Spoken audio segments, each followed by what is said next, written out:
my junior year, so senior year, I started out about 2 weeks, and I was really feeling bad. And I was in the library period one time, which is a free period, and I kind of got off way down that one end and pulled up 3 or 4 chairs, and I just laid down. And somebody came in there and saw me, another student, and just, they got the chairs and just jammed them all up under the table. And I said, "Oh no!" And librarian, get up and go to the principal, the superintendent's office. I mean, that's the way it was every time. And he came in there and said, "Well, I got to whip you again." I said, "No, you don't." I said, "I've had enough of this." I told him what had happened, and I said, that don't get a whipping. He said, oh yeah, it does. I said, no, ain't no more of this. And he said, "Well, you can't go back to class if you don't let me whip you." And I said, "You can forget it. I'll leave. I'm leaving right now." And I did. And later on that day, Daddy went up there and confronted him about it and went over the whole story as I had told Daddy, and Daddy says, "And I believe every word he said." And Mr. Dickey says, "It don't make any difference. He ain't coming back here unless I get to whip him." And Daddy says, "I'll tell you something right now." He says, "I can't whip him, and I know you can." And it wasn't that I had to go to school and tell them, because Mom and Daddy just really gave me no guidance whatsoever. I went to tell them. And Red stood over there, and I finished.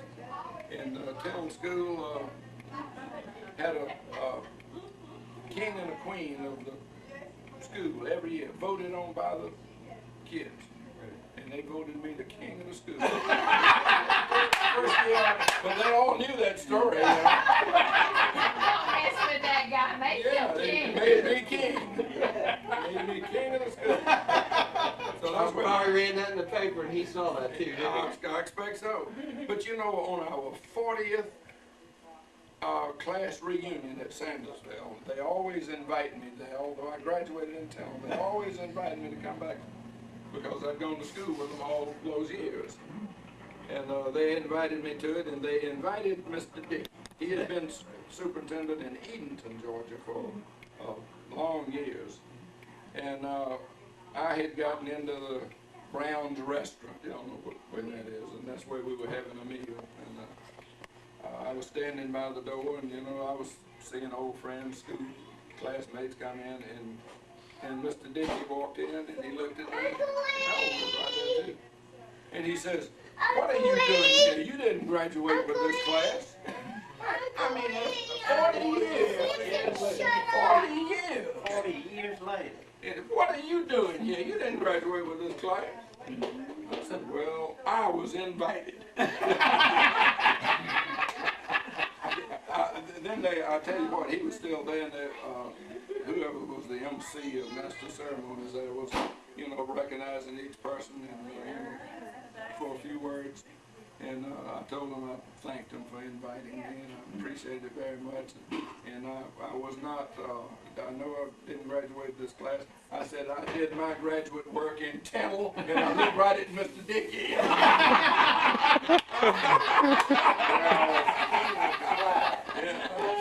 School. Wasn't a class, it was the whole school. And that's elementary through 11th grade.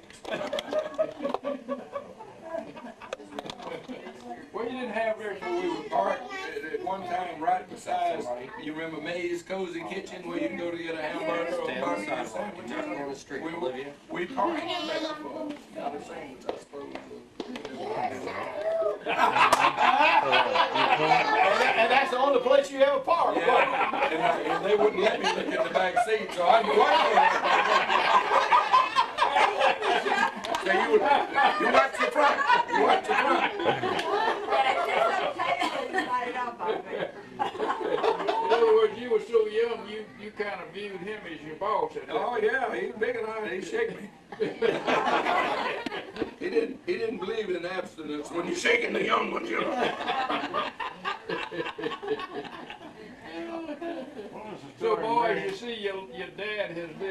exciting life. Mary used to tell a story about, I guess when you were in the first grade or something like that, you came to school and your shirt tail was out. And one of the teachers wanted to whip you for it. And Mary got so mad about that, she went to the principal's office and... No, she didn't go to the principal's office. She took me away from that teacher and took me home. Is that right? And that was only about 7, 8, 9 houses up the street. And Mama came back down there too. And that didn't go over too well. You were in first grade? Yeah, I was in the first grade and Miriam was in the 5th grade, but we were in the same building. And old lady Ellen. By the way, she died right across the hall from where Mama was in. Miss Ellen Bradley. Miss Ellen Bradley. Yeah. I remember her at church one time. Yeah, but she, you know, I had a little old You boy. said she I was had on old. little short pants and I had on a shirt and my shirt tail was out. Kind of like Yeah, you know. Anyway, she just decided she'd make an example out of me, and she got me up in front of the class and said, "Look at this little boy that can't keep his shirt tail in." She enjoyed that so much, she took me to the 2nd grade. Knocked on the grade. No, I said, "I wanted y'all to see this little boy that can't keep his shirt tail in." Then we marched on to the 3rd grade, and we went to the 4th grade. And when we got to the 5th grade, Miriam didn't think it was funny at all. She came up there and took my hand out of that teacher's hand, and we went home. And she told Mama, and Mama came back and explained the situation, I think. Didn't you say she was old? She was old when she was born. Did y'all, who hadn't seen, this is what Jenny and Phyllis gave us, the praying hands.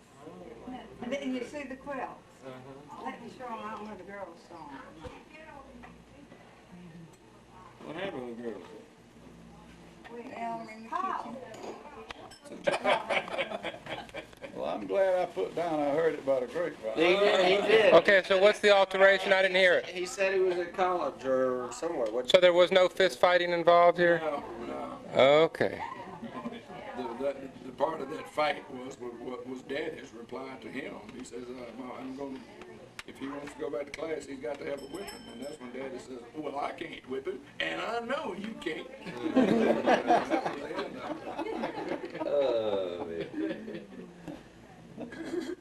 And I never did go back to school. I don't know what to tell you. I guess the When next you year. were a senior then, I was a senior, two weeks into the senior year.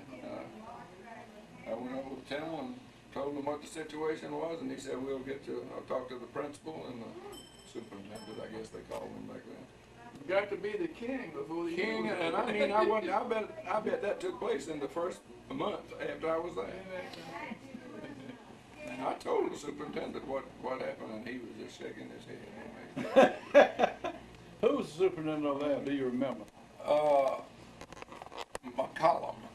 Yeah, I remember that name. Chalmers Flemington McCollum. What a name. Now, did he have the pool hall that time? Did you in Sandersville? Who? Didn't you? Greensboro. Greensboro. I this was bought Sanders. pool hall after I got out of the army. But you and Mama went to For Daddy to run. And Miriam put up half of the money, and I put up half of the money. And Daddy We were living ran in the pool Washington room. at that time. And he was gonna run it for me on half, because I paid Miriam back. Yeah. Yes, Yeah. You don't ever remember No. her exploding, right? Yeah, but I think it was She did it $250 or something, and I put in $250, and that was a down payment on 4 tables. Lincoln. And she got her money back right away. Yeah, she got her money back right away. And I never got a nickel. Never got a nickel until we started to get married, and I asked, it cost $2,000, I do remember that, and we paid it off out of the receipts in the business. But just when we started to get married, I don't know how it came up, but anyway, I think Daddy brought it up. But not the halves of the pool room, and I said, "Well, you know, why don't you just pay me something for it?" And, so he said, "Well, it's depreciated now."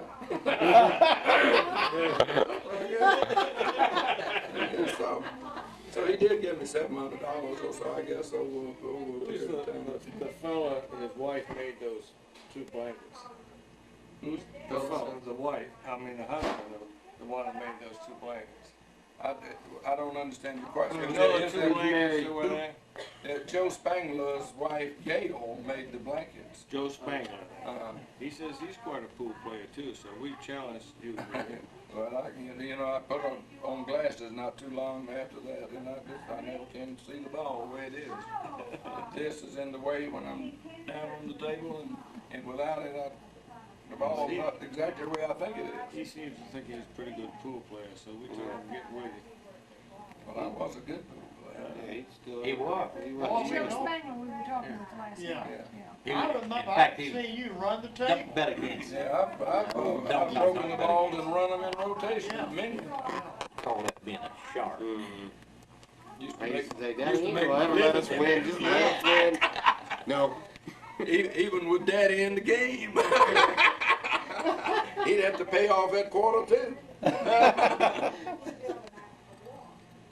Yeah, I used to play pool with these guys. East Point, Georgia. And after I get beat about 3 or 4 times, I say, let's go shoot snooker. I'm better at snooker than I am pool. I wished I had a snooker table because I love that more Yeah, than I pool. really enjoy snooker. What'd you do when you had? Hey, Joe. You know the girl that made the wedding cake, and they got 3 daughters. She bought the table, Yeah. and they already had one. But they had another big room. They won't know, so now they got 2 pool tables. Yeah, and a big pond, big pool out in the back. Who's that? Big house. The Hensons, Phyllis and Dan Henson. Their oldest daughter just got married, a few months ago. Did you know that or not? I have no You idea who don't they know are. that? Yeah, okay.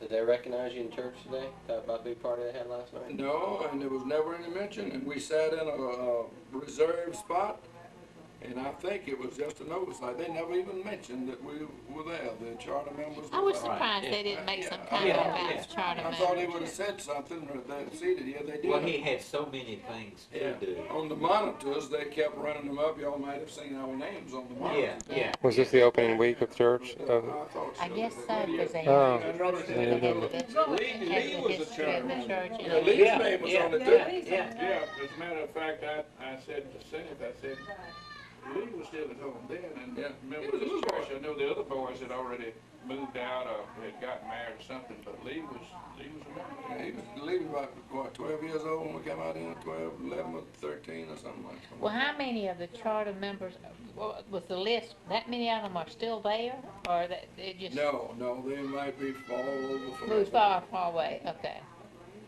And the guy that sang used to be our minister of Yeah, music. we met him, And he's the minister of music at the Johnson Ferry here in Baptist Atlanta, yeah. Church in Atlanta. Yeah. Where Don and Donna. and David. But he also knows them from where does Donna work? Well, tell me more Sandersville stories. And Catherine, when did you meet? When Y'all did here. you, when did you meet? Tell him about furniture, selling furniture. Vacuum Now, cleaner. how did you end up in Greensboro? You sold vacuum cleaners? Yeah. Oh, when I got out of the army, John Waters used to have a furniture store in Sandersville, and when they first moved there, he and his wife rented the front room on our house. No kitchen facilities in there, just room. And they had to share the bath with us. But after I got out of the service, John's younger brother, Travis, had just gotten out of the service too, and he had a place in Sparta. And so they had a job for me when I came home. I went to work with Waters Furniture Company in Sparta. And we worked there for about 6 weeks before we moved to Greensboro, where I met, you know who? Well, I didn't When you said, realize who that do we you, when you said we moved to Greensboro, who's we? The whole furniture store, and we moved the whole store. When I was going to school at Georgia Tech, we bought some furniture through Lamar. I don't know what that must have been. Southeast Wholesale. 46, 47, something like Yeah, that. we bought a sofa through you too one time. Those, Still those got two tables in that living room came from. Y'all bought any Southeast tires through? And that that bedroom sitting in that front room thing, Well, so. did they later locate the I sold your son-in-law some tires. Southeast Furniture Company? Yeah, they were in it then. Oh, well, the Well, reason I the said company that. I worked for was Waters Furniture Company. Okay, yeah, well, Southeast Furniture Company, when I graduated from Georgia, Do better. I went and played baseball for Griffin, which was in the Georgia-Alabama League. And the owner of that was in the furniture business in Griffin. And all of the furniture we had for about 10 years we bought from Southeastern Furniture Company at wholesale. We did in Atlanta. Yeah, that bedroom sitting there, and two tables in there. Well, how many of the gentlemen here, I got a two tables. No, those are not worn out. Oh, it's hot, it's like I'm 50, I need Yeah, to. they're not worn out. Wait till you they take wear that ring back, probably get them. No, Well, how many were in World War II? they have, It's short time. You were too, and gee, were you and Uncle Gene? You were in Korea, Uncle John. Uh-huh. Both of them. You were in Korea and World War You II. in Korea? Not in Korea, but I was in the military during the Korean War. Uh-huh. well, you get some tales from them, right? That's what I want to do. I want to hear these tales. It's wonderful. Have you ever memorialized your story of in any way? No, he never talked about it for about 3 years ago. And then he started talking about it, and he'll talk to it. Well, tell us about. Now, you were a pilot in World War II. You were shot down in Italy. Is that right? In the Alps? Down over Vienna. I was on my Austria. 24th bombing mission. First of all, I got an airplane. An airplane was assigned to me in Savannah, Georgia, and I got a crew of 10 people. And the day before Christmas in 1943, I took off from Savannah, went to Trinidad, went on down to South America. By the time I got over the mouth of the Amazon River, I lost an engine. So went on and landed someplace down, I think it was Belém, Brazil. Anyway, it was 2 or 3 places down there, and then I flew across from Brazil to Dakar, Africa. And then I went up the African coast, I went up to Casablanca, Tunisia. At that time, Rommel was on the run. The English and the American forces had him going pretty good. And I was scheduled to fly my missions out of North Africa. But because of the victories of the Allied soldiers, they told us to move on up to Italy. But I have to stop a minute to tell you about Northern Africa. Some of those, that was more or less desert land in there. And I know one night it was so cold, we slept in a tent, and there must have been 100-mile-an-hour wind there. So my crew and I found the quartermaster department, and GI blankets come in bales of 40. So each one of us got 40 blankets. We put 40 on the ground, and then we got on it and put 40 on top inside the tent. That's how we stayed warm. And then we went out and drained about 100 gallons of 130 octane gas out of the airplane and lit it.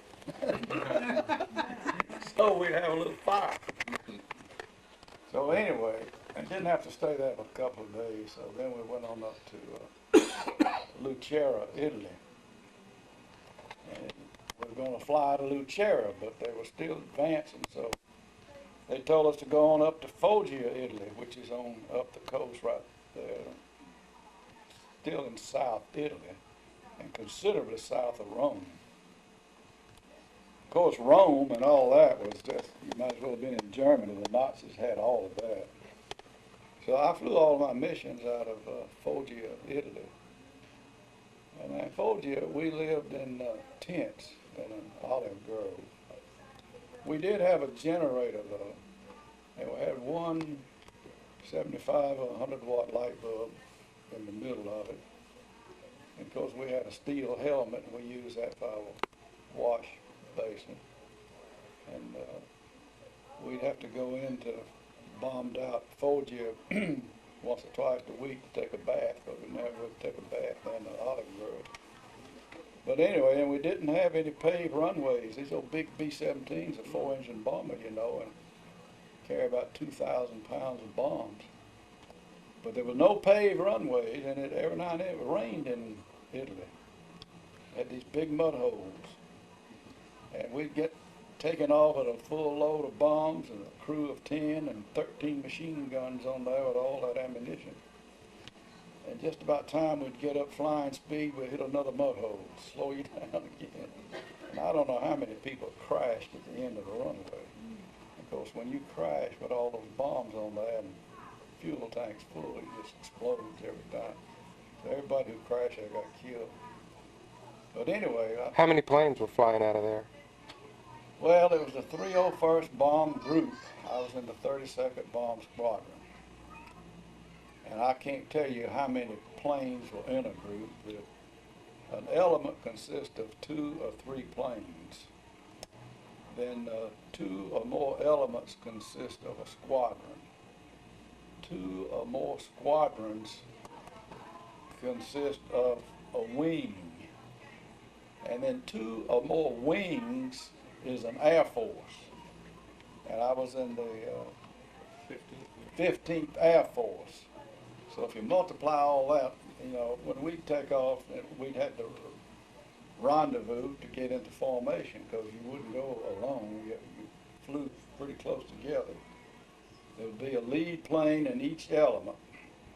There'd be a lead plane, and then there'd be a wingman, be 50 feet out from here and 50 feet down. And on this side, it'd be 50 feet up and 50 feet out. And so then you'd have 1, 2, 3, 4. You'd have 4 elements, and then you'd have another similar thing this way and similar thing that way. So you're talking about 70 or 80 planes that's flying around it. They're all trying to get in formation. So we usually got up around 2:30 or 3 o'clock. And of course that was not light. And then we'd have breakfast, and then they'd give us a sack with some Spam sandwiches in them.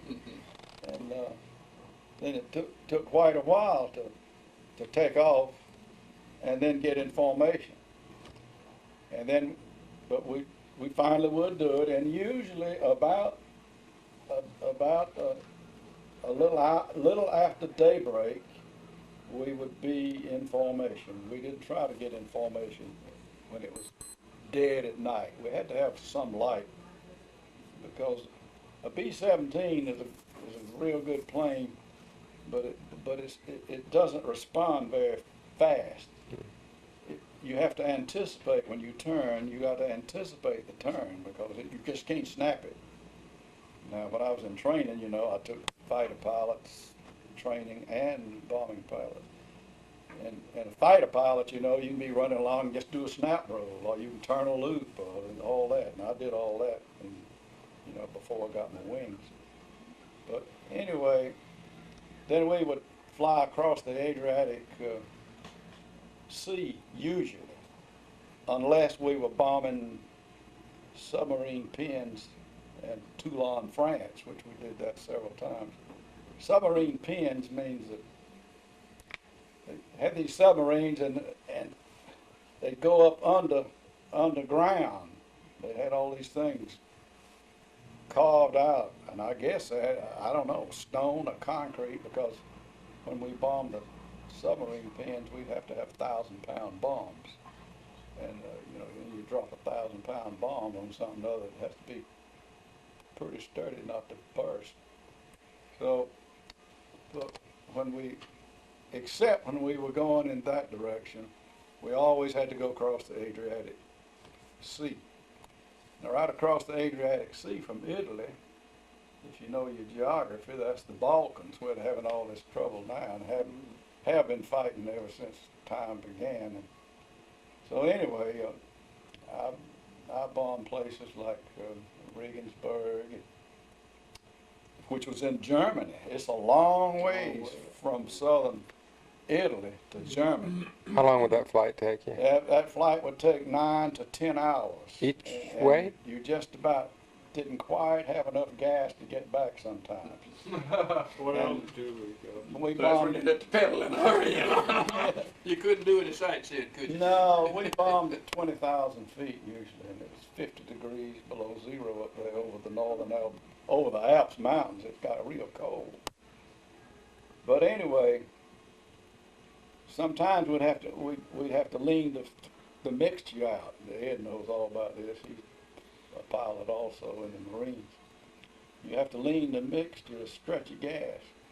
But I have landed with one engine running. The rest of them either was shot out or burned out. I did come in one time with one engine and 108 holes in my airplane, and not a single thing hit any of the crew.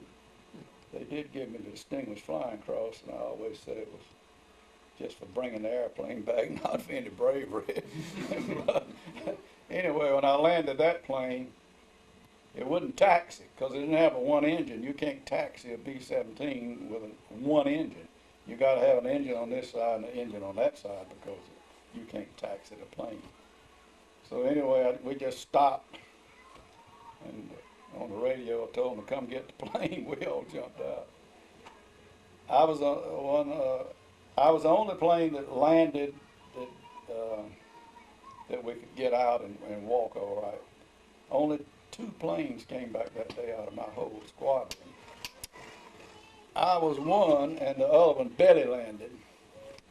But all the men got out all right. The plane caught on fire, the belly landed, but nobody was killed on it. Well, anyway, this went on, and so one day we were bombing a ball bearing plant in Vienna, Austria. They were making ball bearings for Messerschmitt 109, which is a fighter plane, which incidentally 2 of them are the planes that shot me down. So we made the bomb run, and this was my 24th mission. So we made the bomb run, and then as we were turning off the run, by the way, when you go over, you see some of these things on the TV about all these escort fighter planes. Well, we never had any of them. Only the 8th Air Force had fighter escorts. We never had any. Didn't that Tuskegee thing operate out of Italy? The Tuskegee was in Italy, and I have met personally General Davis. But they flew primarily, at that time, they had B-47. What was that? That Thunderbird. 51s. No, well, later they got 51s, but at first they had those P-47s. The 51 was Mustang. The F-51's a Mustang. The P-47 didn't have enough range. The few times that we had any escort, they would go and then turn around and come back. Well, just about every time they turn around and come back, that's when we began to encounter flak. Well, they didn't get any of it, and there was no protection. And they finally did get P-51s, which I said we never had an escort. I think we had P-51s twice. That was the only 2 times that a plane ever escorted us to near the target. But when flak started flying around, those fighter planes wouldn't go through that flak. We had to go through it because we didn't have any choice. We had that sitting duck. But anyway, after we made that bomb run on the 24th mission, as we were turning off after we completed the bomb run, and the bombs hit where they were supposed to, there was 2 Messerschmitts. We were told that Messerschmitts couldn't be way up there. We were 20,000 feet, and they said, the German Air Force is about beat. Well, 2 of them came down like that, and they must have been, we were 20,000, they must have been 30,000. Came by and shot a bunch of holes in the airplane, but we still were okay. We stayed in formation. And then they zoomed down this way and then came back up and like that in a 20mm cannon hit our ball turret gunner, and it shot his leg off. And by that time, the plane was crippled. We lost an engine right away then. Plane was crippled, and I couldn't stay in formation because I couldn't keep up with 3 engines. Everybody else had 4. So I began to go this way. Well, the plane just kept shooting at us. But fortunately, there were a bunch of clouds right over there, so I just dove into the clouds. And that way, I lost the fighters. But in the meantime, we had about 7 fires on board. We put out about 6 of them, but we couldn't put out all the fire, so I finally had to give the order to bail out. And so my crew threw the ball turret gunner out, and we pulled his ripcord. He was unconscious even then. And so he hit the ground all right, but he bled to death in about 2 hours. And of course, as we were coming down in this from way up high, and we didn't know where we were because I'd been in the clouds for a long time trying to shake off those Messerschmitt 109s. So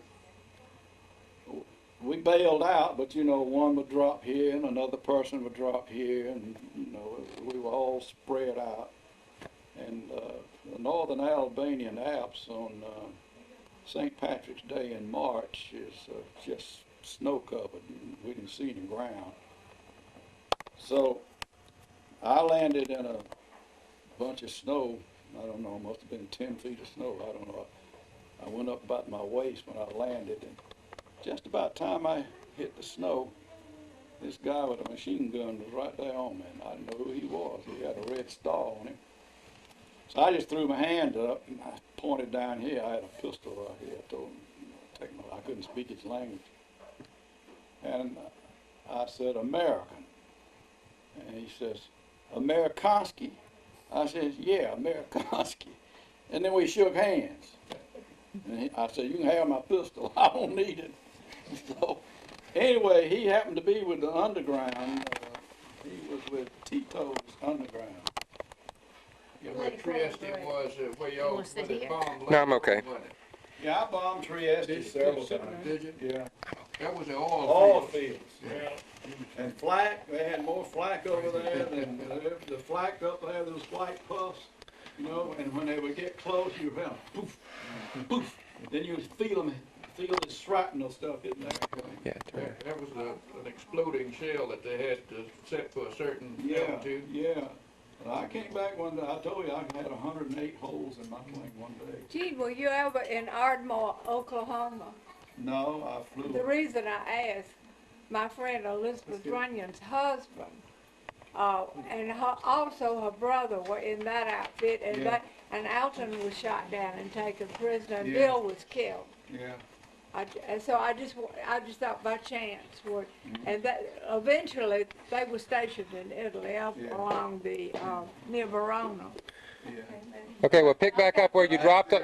You had the pistol. You still okay? Go back to Americani or whatever. Yeah, well, first tell them about food. Well, the man got him. I told the crew before I gave the order to bail out, I says, we've got to lighten this airplane because we only got 1 or 2 engines running, and we're going to see if we can't get back to Italy. And so they threw out everything, including our spam sandwiches. Later, when we got on the ground, we didn't have anything to eat. But anyway, so we all bailed out, and my bomber dad, when he bailed out, he broke his leg.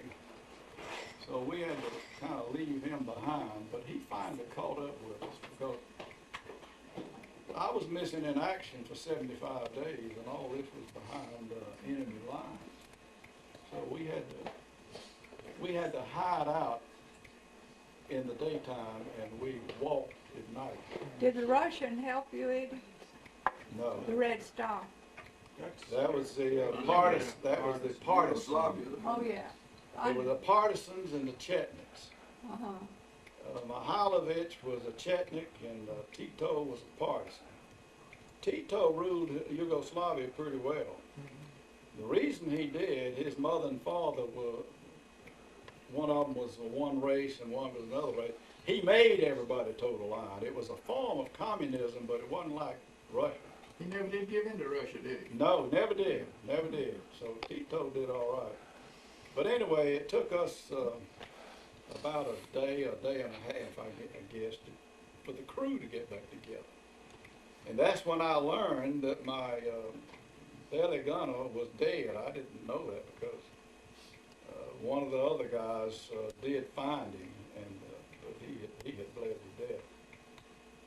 And so it took us about a day and a half to get together. And then this guy turned up. By the way, the plane crashed. I saw my plane crash before. When I bailed out, I never had bailed out before.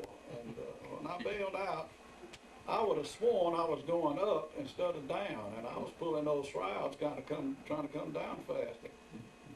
But I just never had that sensation before, and nobody ever told us about all that. As they never told us that they were in a civil war over there either. The Chetniks and the partisans were in a civil war. In the middle of World War II, they're in a civil war over there. Yeah, they were in a civil war. They were both for Americans. They were both for the Allied people.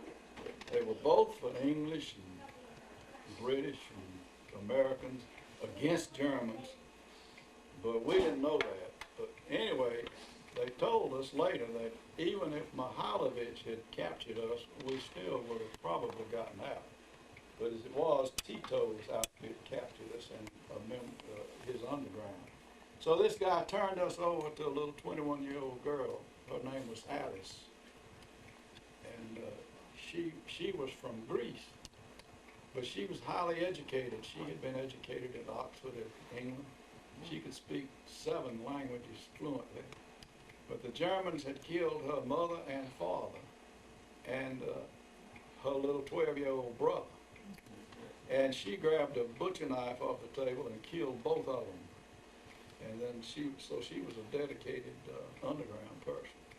So Alice escorted, she led us here, yonder, and everywhere for 75 days. Sometimes while we were following her instructions at night, she would put us down, say here, and she'd say, I'll be back in about an hour. I got to go over here and blow up this German whatever. In a little while, you'd hear this big explosion. She'd come back, she'd say, well, I blew that one up. And then, so anyway, we didn't have any food. And you see my pot belly now, but I got down to about 130 pounds over there. I had diarrhea, had amoebic dysentery, I was covered with lice, as all of us were, and didn't have anything to treat it. You know, you don't think about it much, but if you got diarrhea, at least you got toilet paper. We didn't have any toilet paper. We didn't have a commode. You know, we were just out in the Mother Nature, and of course, some of us were sick nearly all the time. And those electrical flying suits, they were nice and comfortable while you're up in an airplane. It was plugged into an electrical outlet. But when you got down on the snow, you know, an electric suit is kind of like an electric blanket. They're made out of the same thing. They won't last 2 hours walking in the snow. So after a couple of hours, we didn't have any shoes because we had on these electric boots. So, you know, I don't know why we all didn't get frostbite, but we did. And the partisans made us some sandals, like the one that you see pictured in the Bible, like Jesus wore. You know, they take tires from burned up, shot up trucks or some mechanized army gun or something, and they'd make a sole out of it, and then they'd put a strap this way and one back here, and that's what we walked in. After about I don't know which day it was, but maybe we'd been 30 or 40 days walking in that snow. We came across some monastery and had some British people in there, and we did get 2 pair of socks each and a chocolate bar, and that was pretty good. On my 22nd birthday, it was the only time I'd ever slept in a bed with sheets during that whole 75 days. So I spent my 22nd birthday really celebrating, because we slept in some people's house, and they actually had sheets and something to eat. I think they had potatoes and goat's milk and some goat's cheese. And so we were all in pretty bad shape, and There's 9 of you at this point, right? there was 8 of us at this time. Now, Bombardier had broken his leg, and I was flying short of 1 crew that day for some reason. And as a matter of fact, my co-pilot wasn't with me that day, but I had borrowed a co-pilot from some other crew. My navigator wasn't with me that day, but I borrowed a navigator from another crew, and my real navigator got shot down and captured and didn't get out until the end of the war. But anyway, I was so sick one time, I couldn't walk. I couldn't do anything. So they rounded up a donkey, and I got on that donkey and I rode that donkey until that donkey died. That donkey was in the worst shape than I was. And those poor people, I guess so. and those poor people were so hungry they ate that animal. They did. Yeah. You don't know what poverty is. Don't waste that good protein. And you probably don't really know what hunger is, but it's bad. Yeah, I do, I'm sure. And I promised the good Lord that says, let me get out of here. I ain't gonna never walk anywhere anymore. I'm gonna eat all the time. And that's what I've been doing. You and Scarlett O'Hara. Yeah. So, anyway, I won't dwell in a lot of details about all the hardships we went. Tell them about the pistol. Oh, well, one day we were marching somewhere and we almost bumped into a bunch of Germans. And it was in a blinding snowstorm. At night? No, it was in the daytime. Well, I don't know why we were walking in the daytime that day, but we were. And they fired at us. And I had a little pistol here from somebody had given me some of the parts of it. The bullet hit the pistol right here. Didn't hurt me a bit, but it hit that pistol. So anyway, we had to backtrack, and I don't think they really ever knew who they were after, but they figured we were enemy anyway. So anyway, I won't go through all this on the ground. That was 75 days of misery. I will say that sometimes when the lice were biting so bad, you know, they were in your head and all over your body too. And sometimes we just pull off all of our clothes and jump in one of these mountain streams. The snow was beginning to melt, so they had water, and we'd go in just freezing water. And when we'd get blue, we'd come back out. You know, we couldn't feel those lice biting then, but in a few minutes they start biting back again. So anyway. They were in your clothes by then. Beg pardon? I said they were in your clothes by then. Oh, yeah, there must have been a million inches. Was that the only time you encountered ground soldiers that time? Yeah, they were chasing us, and we knew that, but the partisans kept us informed, this underground did.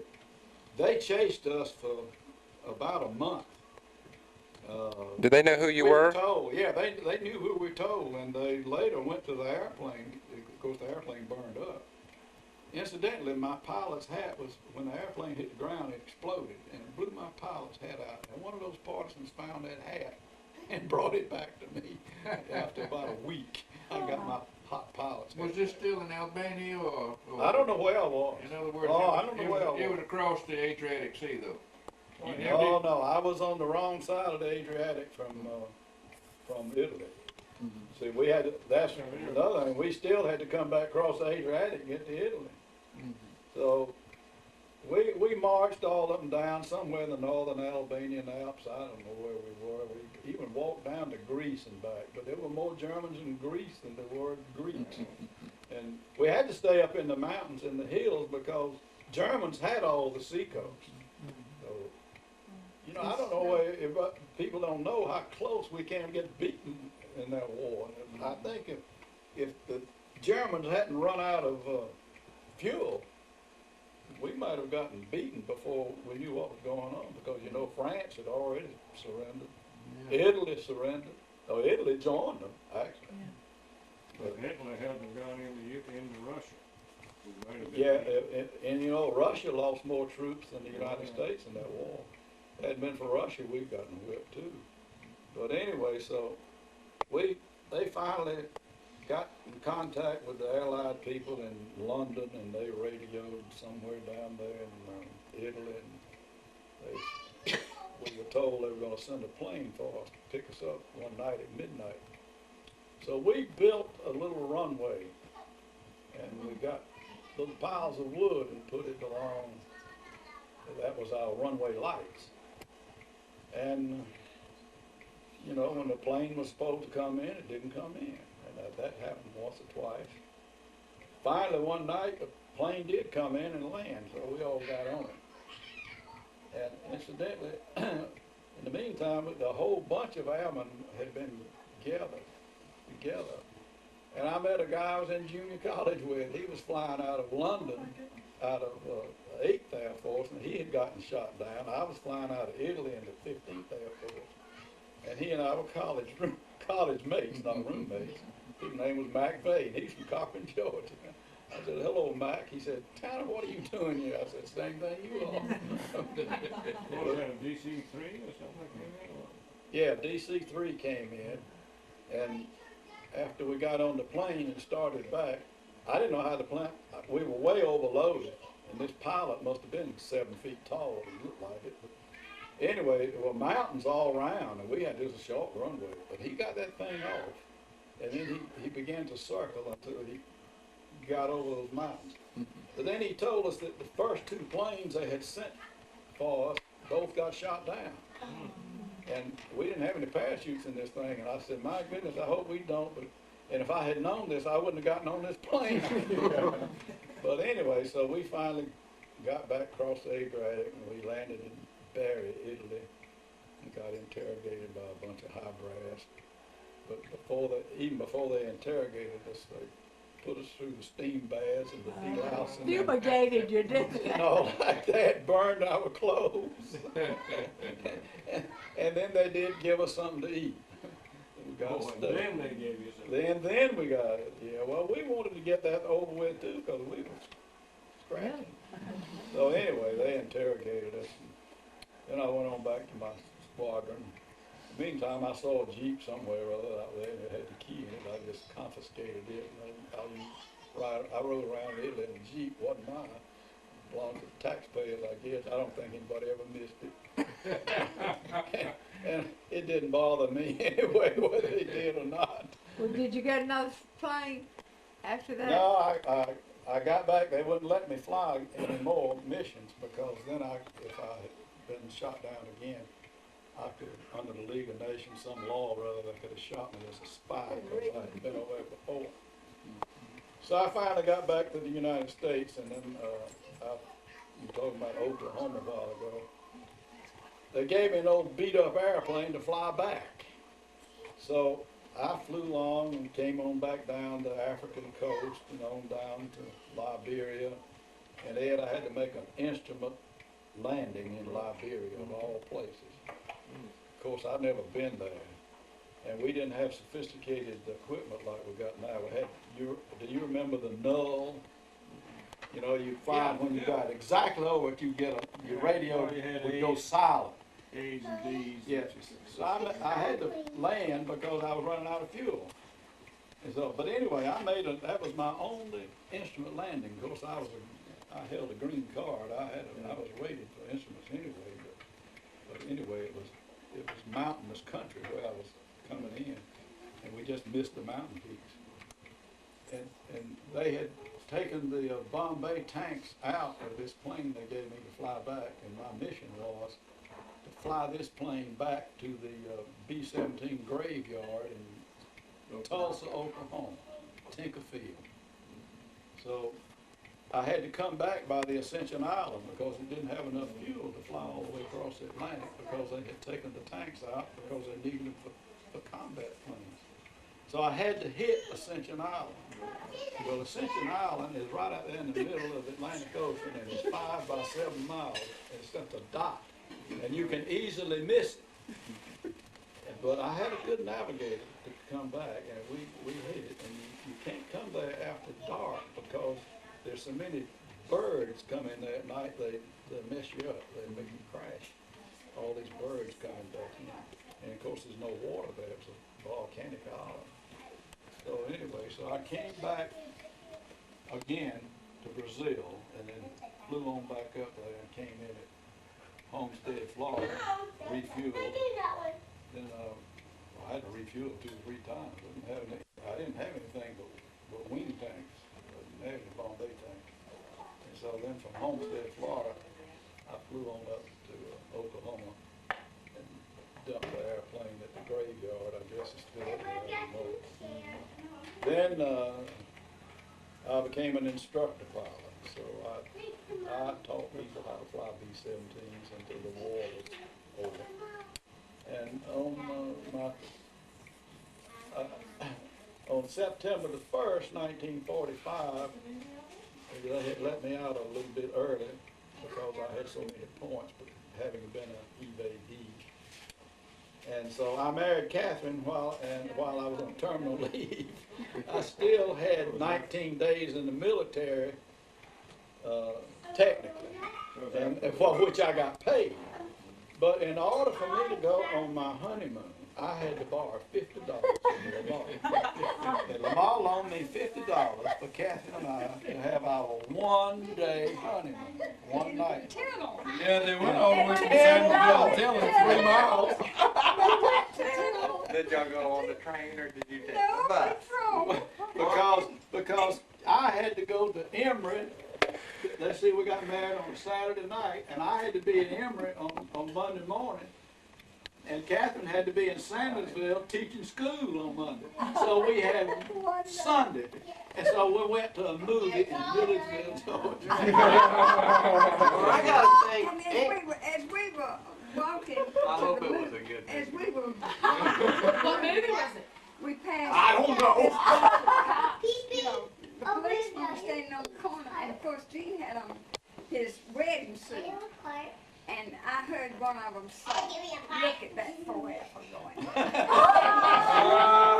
And Gene wouldn't let me say anything to him. I wouldn't go back. Didn't you come to our wedding? Yeah. you know, I got a question though. Now, you got married before Daddy did, right? No, I didn't. Yeah. Oh, Daddy. Yeah. Oh, yeah, 5 years. And Daddy loaned you $50, right? Yeah. But Daddy, Aunt Catherine must be a lot more expensive day than Mama because Daddy's hotel only cost $12.50. What you do with that? The thing about it, Lee, he, just before we got married, he said, "Catherine, I don't have but $8. Is that all right?" He said, "Oh, what am I getting into?" Yeah. No, he didn't. At least you know she didn't marry you for your money. Yeah. I think our hotel was $3. That's right. That was the New Tennel Hotel. Which no It's not longer even is. bad. That's not even tax on a hotel. But the whole time he was missing in action, there was snow. He said they would be climbing the Alps, and sink down to their waist, and they'd get nearly to the top, and they'd come back down and have to do it all again. Do you know what happened to Alice? Yeah, that's No, I don't.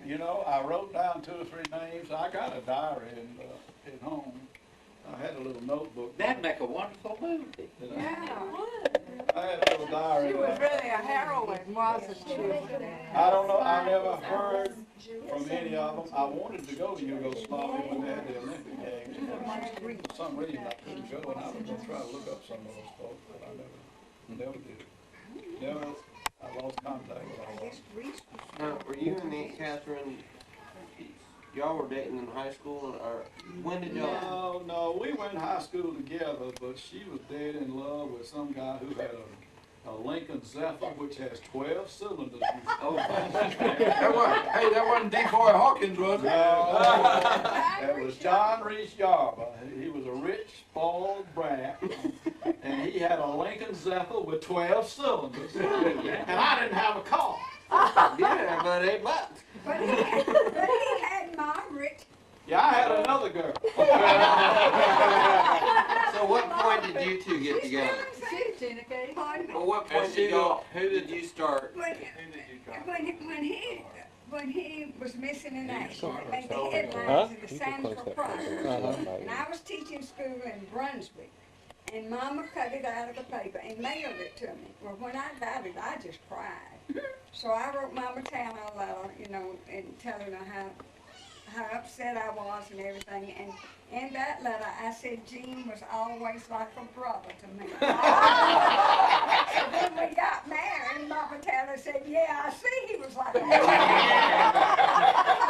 brother. Very close brother. But anyway, Mom and Daddy ran the store, and one of the salesmen came by and told Mama, said, something big is happening in Sandsville. I lived out in the country.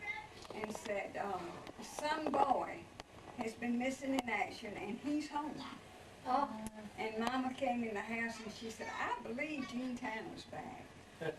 And I said, why do you say that? She said, well, this man said that some boy that had been missing in action was home. So I ran and got in the car and went to Sandsville. And they had just moved on East Church Street. They had been living out on Millersville Road. So I didn't know exactly which house it was. So I said, well, I just drive up and down the street. Maybe I'd see somebody. So I went down the street and turned around and came back, and Bud, Daddy, saw me go by, and he said, Gene, there goes Catherine Anderson. Go out there and stop her. And he came out, you know, he was walking out the wall, and I stopped, and he said, do you mean to tell me you're not married? And I said, no. And I said, what about you? He said, no, I'm not married either. And I said, well, I've been waiting for you. Good for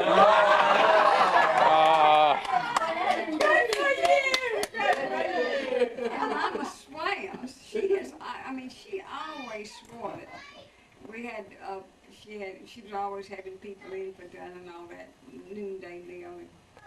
And one day somebody said, Catherine, Mom, when you going to get married? And Mama swore I said it, but I don't remember it. She said, I'm waiting for Gene Tanner. What happened to that Lincoln Zephyr? Well, still the job. You won't believe what happened to Oh, she had another boy. A mystery happened to that. What happened to him? Let me tell you what happened to him. He went to, his daddy had lots of money, and he sent him to Georgia Southern to school. Well, he couldn't stand to be away from me, so he quit college and came home. And you know what he ended up being? A garbage man. Kidding. Now look at the dog. He went around and collected. Yeah. Well, Mark, as a kid, Somebody's gotta do it. about the feeling in your home with Gene. He spent all Yeah, well, let Lamar tell the story about when The found other out way, Gene was found. Yeah, Daddy tell that story. He told me that just the other day. Tell it again. Or when he found out you were okay. Yeah. Well, you know, you always have in your life moments of excitement and extreme joy and whatever. And you know, part of that is when you get married, but you know that's going to be next week and next month, and you work up to that, and it just happens, and then you know that you're going to be a parent, and you know that's coming, so it's it's exciting, yeah, obviously, but you're prepared for that. But Gene was missing in action, like you said, for 75 days, and we didn't know whether he was dead or alive. And he was 22 then, so that made me about 15, because it was in March that he got shot down. I guess I would have been 16 in July. And I was working in the meat market in the A&P grocery store, which is right next to West Drug Company, where the Western Union office was, in the drugstore. And of course, everybody in town, little town, knew that Gene was missing in action. And when the government sent the notice by telegram that Gene had returned to base, it came into the drugstore, and they knew that I was working next door. And so they brought the telegram to me, and, you know, I opened it up. I didn't know where it would say, well, he's confirmed dead or what, you know. But when you're expecting the worst, and you open a telegram and you find out that he's alive, and, you know, he's my hero anyway. And, you know, the moment of exhilaration is you just can't imagine. It's never been matched. That when I learned it. You go home and tell your mama. No, I went running out of that grocery store, right past Mama, who was sitting in the car in front of it, and I didn't know it. But for some I ain't reason, gonna park it. but for some reason, I knew, or somebody had told me that Daddy was in the barber shop, which was about another 50 yards over there, and I ran right over there, and Daddy was in the chair. And I can just hear me right now saying to Daddy, I said, Gene's alive, Gene's alive. and Daddy come up out of that chair, I think he was getting a shave. And all I can remember is that, well, that's fine. that's just fine. That's fine. That's just fine. And then when I left him, and somehow somebody told me where Mama was, I guess, and I went to tell her, but I just don't remember that reaction, but I know she was. Well, if any of you read what I wrote over there, which I've been reminded is not exactly correct.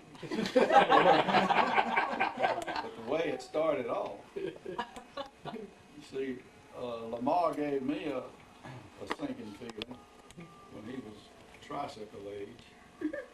He had pneumonia, and of course that was 40 days of antibiotics. And most everybody who got pneumonia died. And Lamar was real sick and unconscious and had a high fever. And my mother and father told me to summon my grandparents with this message.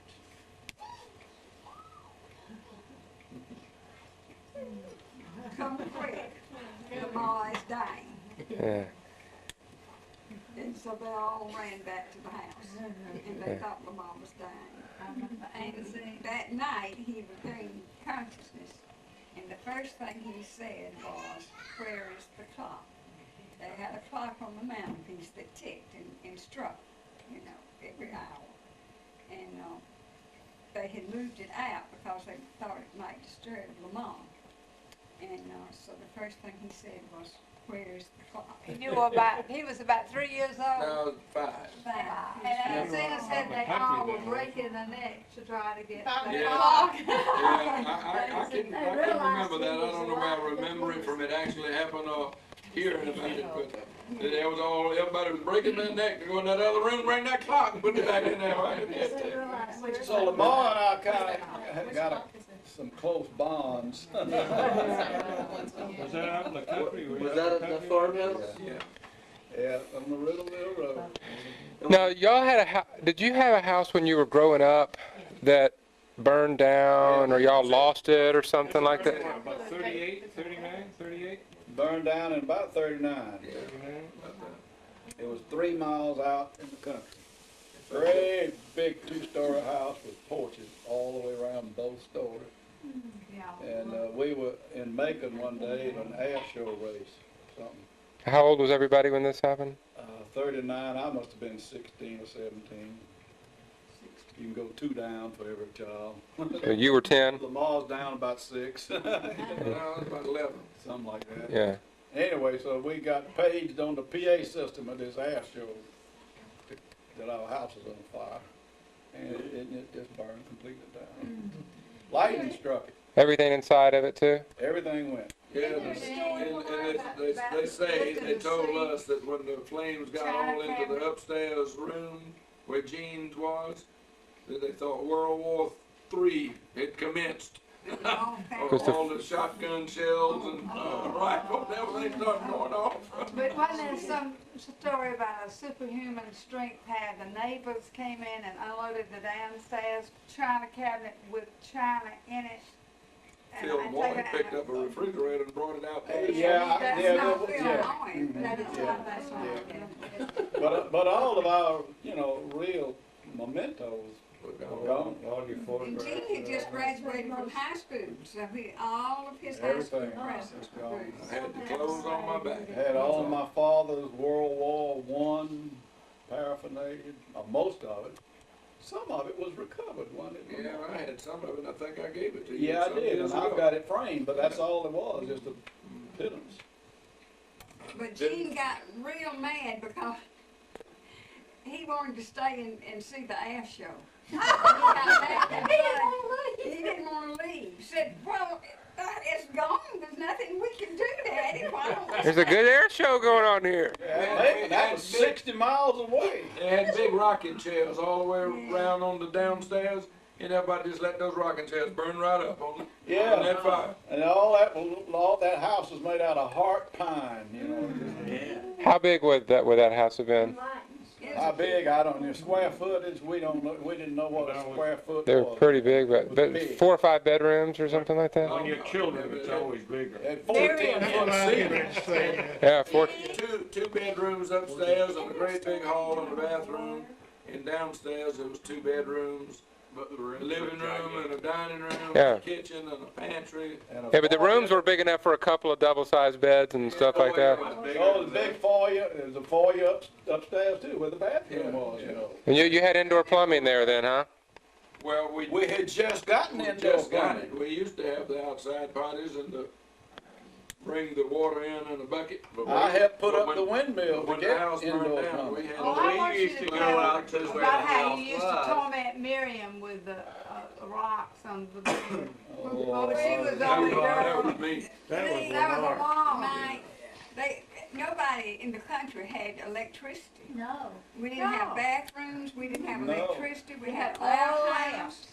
We had to bring water in to take a bath. You drew water out of a well and put it in a wash tub to get hot so you could take a bath.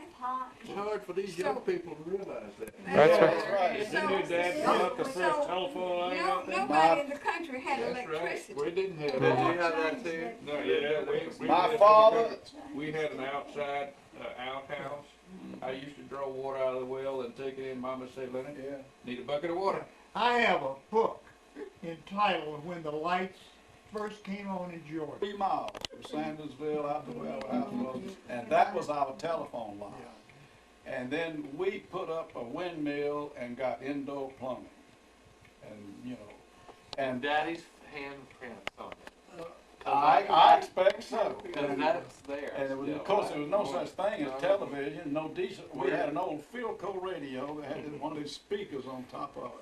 And on Saturday nights, all the neighbors around would come up and, at our house, we were the only ones that had a radio. And, yeah, I know, I'm old, I know. Listen, But I know you people are young and you just don't know. Grand Ole Opry, you listen to the Grand Ole Opry. But perhaps we could be talking about beta tapes versus The VCR. electricity, Farm. the house. Tanners, see, I live on the other side of the county. And On at the the other bottom side of of the San window. they lived on one side and we Oh, lived is on it? the other. And it has your. So we were in town one day and we had heard that the electricity had gone out on Jean's side of town. So we decided, well, we'd go out and drive by you and Lee Tanner's house and see what it looked like to have electricity in the house. So we drove out there and they had every light on in their house. It was beautiful, it had those banisters and everything, big 2-story house, and lights just shining everywhere. Boy, we thought we had done. Well, I And then graduated about a from high month school later- in And Catherine, 1942. is that the same? And we still didn't have electricity in the country. Well, Mama Because we lived 8 miles from the country, from town, and there wasn't enough people on the road to justify running the line out there. Yeah, well, Dad, he ran all this at his own expense.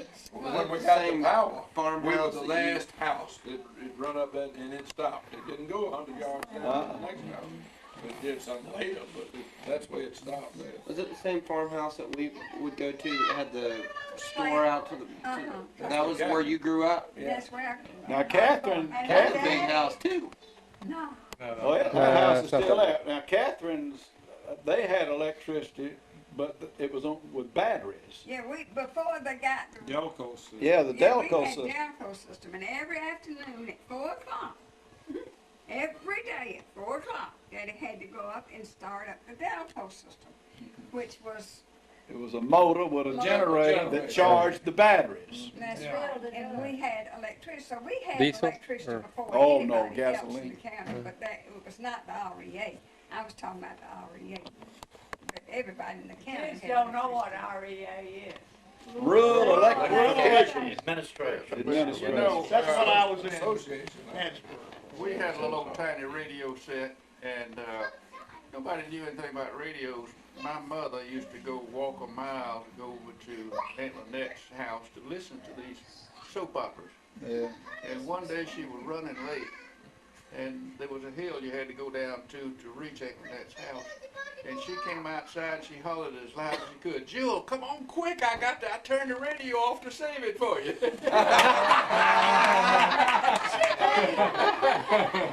Our grandmother lived right on the edge of town, and the electricity had been put in after it had, you know, the house was an old house.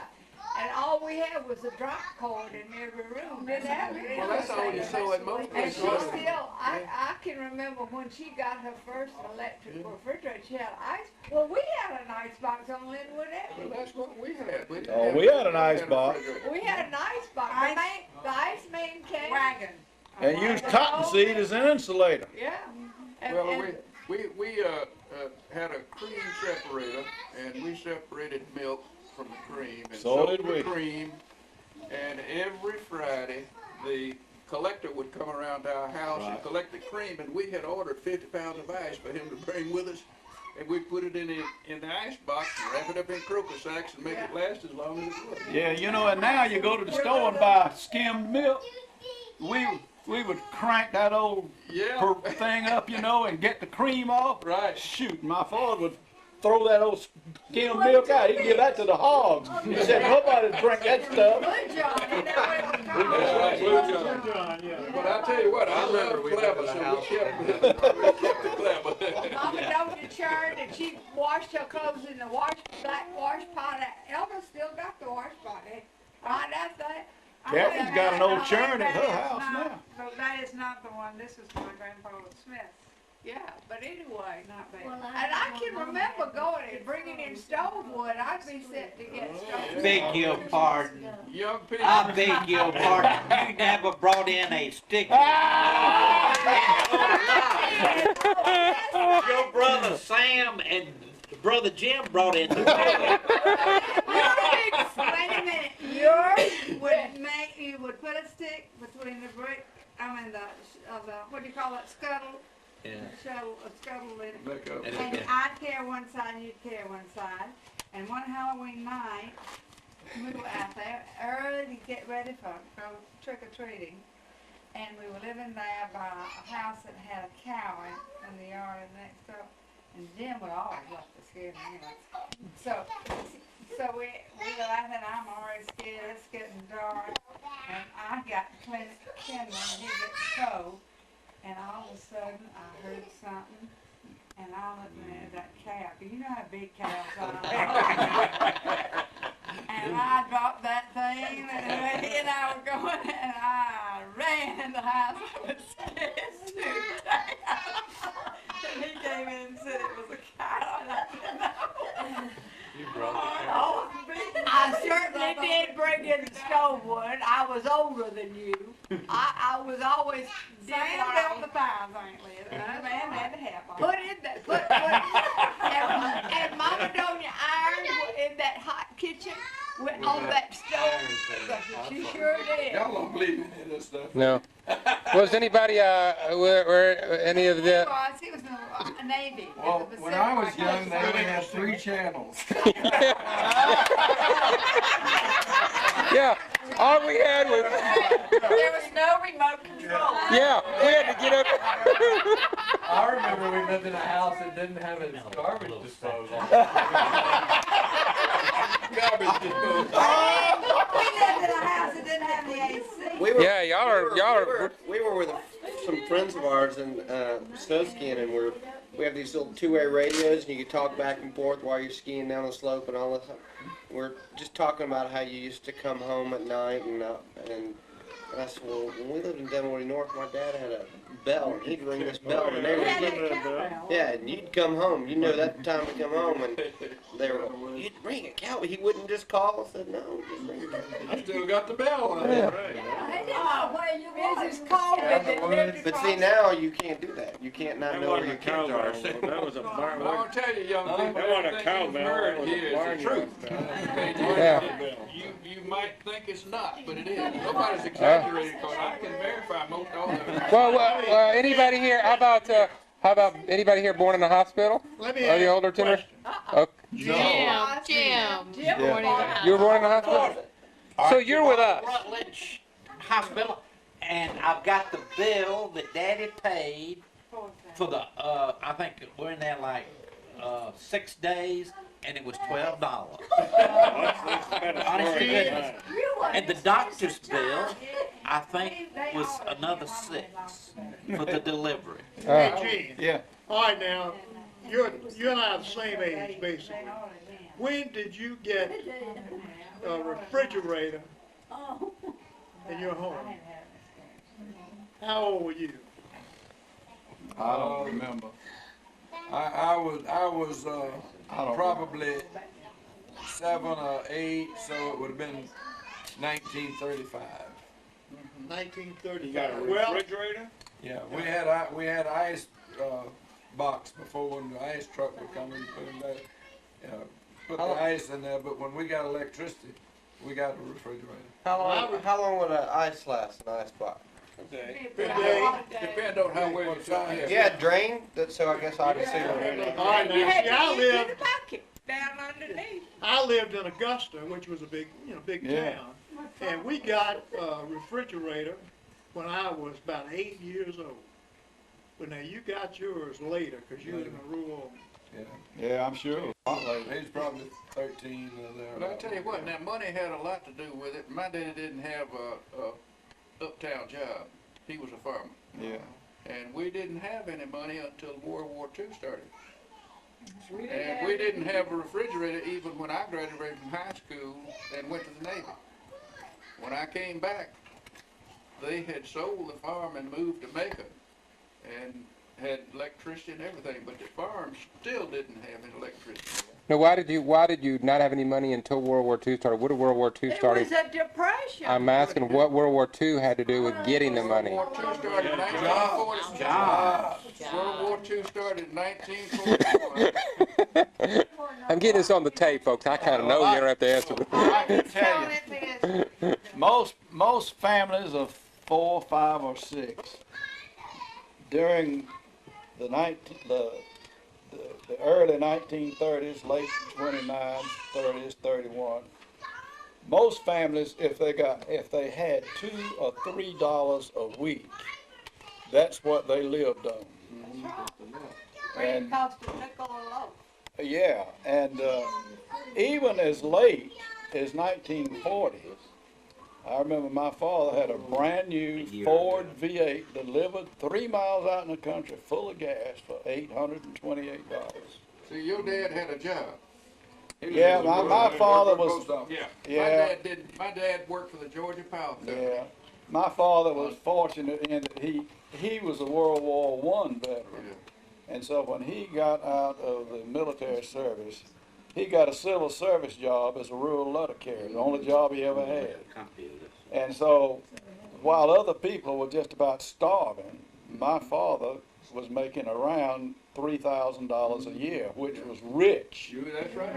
And out of that, he supported his parents And And one his of his brother. brothers, And his, Well, and their the- who family. had 6 children. The worst time for us was after, when most people thought the Depression was over. Yeah, My daddy worked for the Georgia Power Company in Macon when they had streetcars. yeah, And he had a good job.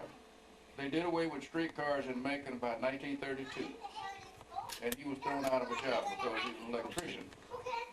And my mother had inherited a little farm up in Monroe County.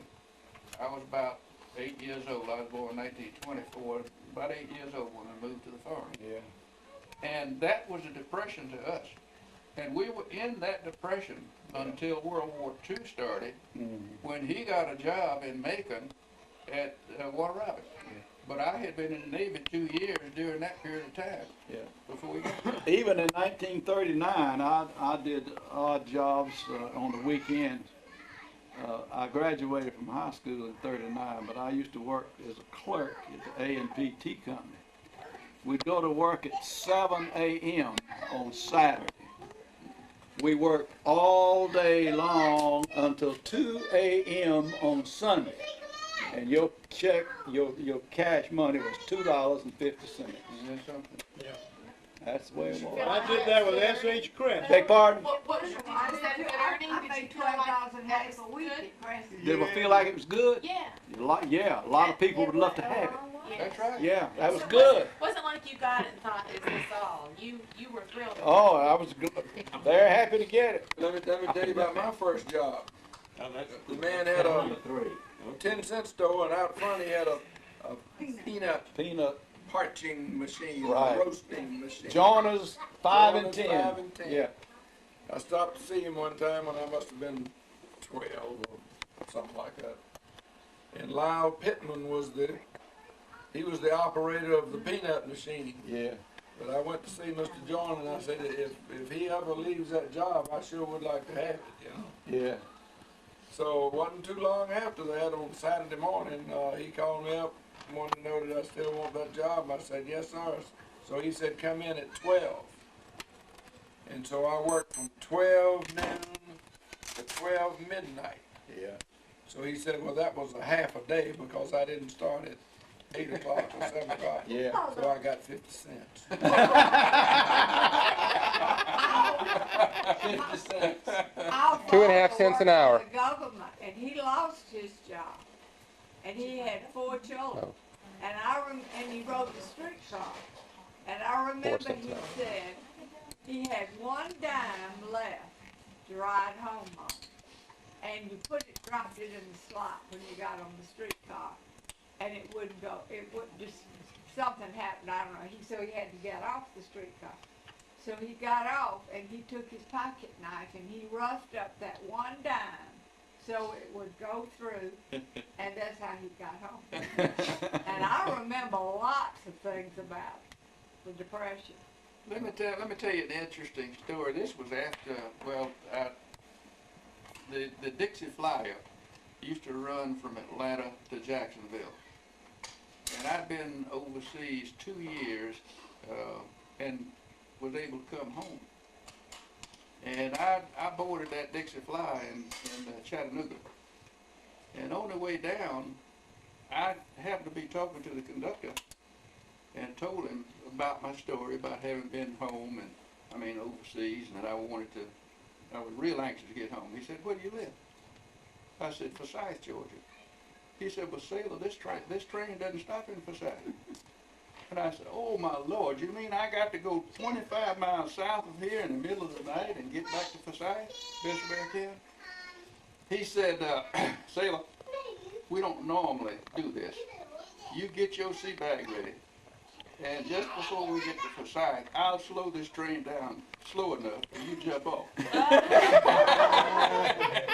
He says, now before you jump off, you throw your sea bag off. He said, because you're going to have to land running. And that's the way I got off Forsyth, Georgia. Did you run? Yeah. Did you tumble? Yeah. Did you tumble? No, I didn't. Linda, there used to be a train that was called the W&T. Wrightsville and Tennille. Wrightsville and Tennille. And I was riding that train from Wrightsville to Tennille or vice versa one time, I forgot which. And that train would go so slow that I could get off of that train in the back part of the car and walk to the front part of the car and get back on it. While that train was going. And it was just about an all-day trip. It was 17 miles. Well, one was extreme for yours and mine. This Dixie Cloud, That was though, a was fast what train. moved up and down the I track. remember hearing about it. W&T. One of the things that I think you boys would be interested in knowing, when the crash occurred, was in 1929. Because I was living in Yeah, Augusta. it wiped me out. And we lived in a fairly nice neighborhood. And there were bankers, and there investment brokers, people like that. And there were 3 or 4 men on our block that committed suicide. Yeah. They lost everything. Yeah. And one man, he jumped out of the building and landed on Broad Street. Just because he didn't have a gun. Well, that happened all over New York. All over New York. Yeah. All over the country. That was common. Yeah. And of course, Augusta was a cotton brokerage place, and so they had a lot of brokerage people. And when during that Depression, Sam would never talk about it. my father was the only one in my mother's family that had a job. And in that family, well, there was my mother, my grandmother, my mother's mother, and my uncle, 2 uncles. One uncle was married, he had 2 boys. And there was my mother and myself and Daddy. We all lived in a 3-bedroom house with 1 bath. Now, it's about as many people as we got right in here. Can you imagine getting by with 1 bathroom? Well, we did. That's all we We did, that's right. Boys, you've never seen a depression. You've been in nothing but good times. You Let's don't. hope That's right. you never see one. Mama, tell them what it was I like. know what it's like. Nell's got her story Oh, too. yeah, well, it's what he said. And we didn't even have the bathroom. We didn't have power. When I was born, they knew I was coming. And of course, this is at the end, you know, when the Depression's over, my daddy was out looking for, he said, anywhere I could make 50 cents a day. So he had taken my mother 25 miles away to my grandparents because they knew a baby was coming. And he wasn't, you know, he couldn't leave her home. And I was 3 days old before he saw me when he came in on the weekend. But he was all over trying to make 50 cents a day, at least. I mean, to feed the family, if nothing else. But it was grandparents and aunts and uncles Well, and that's like cousins all in one house. My grandmother, Mama Donia, had her father living with her and had Papa's sister, and they all lived together. And then, you know, that's lots of people. Yeah. See, when So y'all could have I would buy a new car, my daddy Oh, would say to me, son, Do you have you little didn't need that 8mm car, did you? tapes? And I Do you said, have any well, little yeah, I was 8mm traveling tapes? on the Little road, tapes? my business was saving. I said, Pop, my car is bike shop. Oh, he says, you better make things do. You never can tell when you're gonna have another depression. I mean, it really, you know, affected that generation. Oh, it is so hard to change your way of Yes, thinking. and that's It right. is so hard. I remember the Christmas lost that all his money, and he never put another dime in the bank. He buried it until he died about This is an audio 15, tape, 20 isn't it? years ago. He was afraid of them, wasn't he? Not, yeah, he was afraid of it. He No, buried I've got his about money, and you know when he 20 died, minutes we left. don't know what happened. Who was that? Your father? No, an uncle. I Uncle wonder John. if anybody knew where it was. No, he never told me. He was very wealthy, by the way. Well, where But was his? We don't know where he buried. Where was he buried living? somewhere. Buried somewhere in Jewel, Georgia. Yeah. Well, I can remember our grandfather supposedly at one time had a 15-mule farm, and that farm was worth $75,000, according to Mom. And he was a very, very rich If he had a man. 15 mules of corn. There's your And boy. then the boll weevil came, Yeah, wiped him out. yeah. Was this Mama Donia's husband? Or, No, her father. oh, your grandfather? Okay, yeah. Lamar, I remember when Daddy, Boll weevil. Dad had a 31 Cotton, Chevrolet, cotton boll Made weevil. all the cotton out. and he went to trade cars with Uncle Newt, who was a Chevrolet dealer.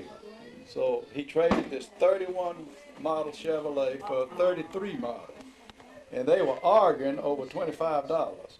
And they finally decided, they settled it. They said, well, okay. Uncle Newt said, Bud, okay, I'll trade with you for $325. That was a 31 car for a 33 car. $325. That was the difference. Well, they brand new one. Oh, brand new one. That was Yeah, a lot that of was- money back in those days. Oh, that was a lot of money. Yeah, man. Uncle Ed, weren't you in that? You were in And World you War II. remember Right. what I time was they just had about to ask getting him. tires? He was in the service. I spent all the time in Daytona Beach. He was, Oh, he was, was that, how, and tell us about the, Ed was a Marine pilot. What kind of planes did you fly? All kinds of airplanes. Yeah, he just You never got. You said you landed one time with one engine. Every landing I made was with one engine. Yeah, on that one. Yeah, you got. Did you ever land on an aircraft carrier? Yeah, I did. Did you? I qualified as an aircraft carrier on July 4th, 1944. I used to love to see those old Marine Corsairs take off for the aircraft carrier. How was it when the first time you landed on an aircraft carrier? It was a breeze. It really was. It was? It was one of the nicest flights I ever had. Did it about 10 times and backed me up and shoot me off again. I never had any. What, the big slingshot, right? That, No. Not a Steam They catapult. didn't have catapults. was this a prop?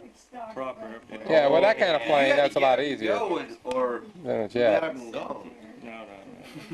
They didn't have jets in They didn't have in World War II. They didn't have jets until the Germans finally at the end of the war. That's right. Well, All those planes were The Germans prop. came up with a jet first? Yeah. Yeah. Oh, yeah. Yeah. They didn't have any Messerschmitt. fuel. They didn't. No, not the Messerschmitt was a propeller-driven plane. They were all. But they didn't have any fuel. That's why we bombed Trieste and all these places. If they'd have had fuel, they'd have beat us. I wanted Leonard to tell some of the Navy stories because my brother was in the Navy and he's not here, but both of them were in the South Pacific, so maybe he'll tell us something about that. Uncle Sam drove the boats that went on the shore. Landing craft. He was at Toronto. What did you do I was with the that? opposite side of the world from you. Yeah. I got into the Pacific area in early 1943, right after the Coral Sea Battle. Yeah. And it was just beginning to clean up the Solomon Islands.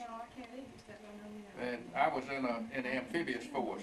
My ship was 50 feet wide by 151 feet long. It was a seagoing vessel, LCI, you know. Oh, yeah, I know what they are. Okay. Landing craft infantry. Okay. Sam, he was on, I think his ship was something Gibson.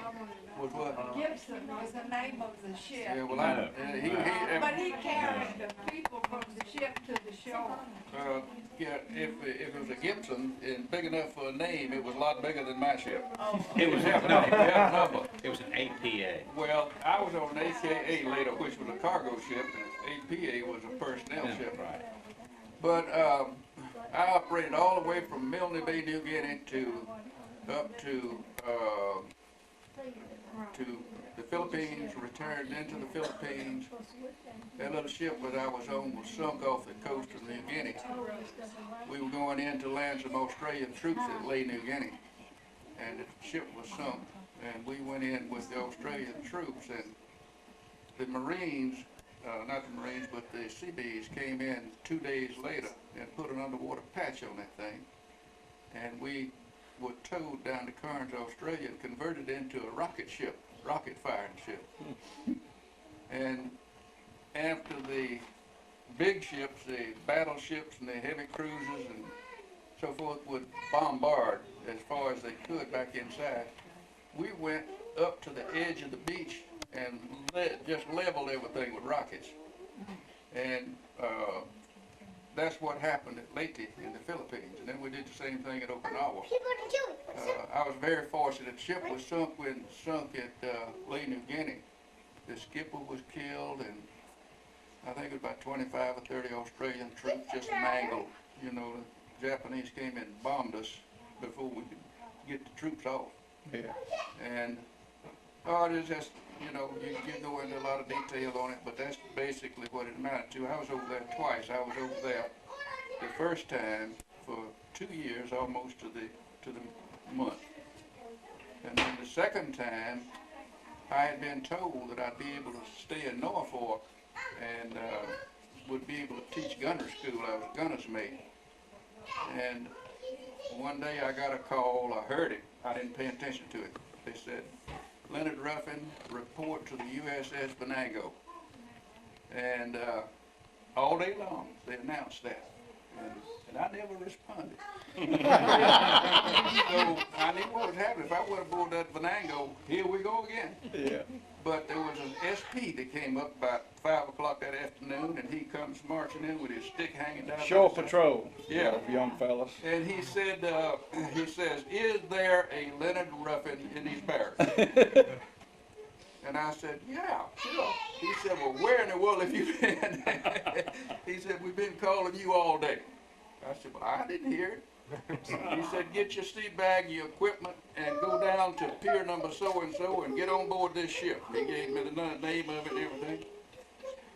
We sailed right down off the coast of Georgia, right through the Panama Canal, and headed to the Pacific again. I was gone 11 months that time. And so, but I was real lucky. I didn't have any injuries.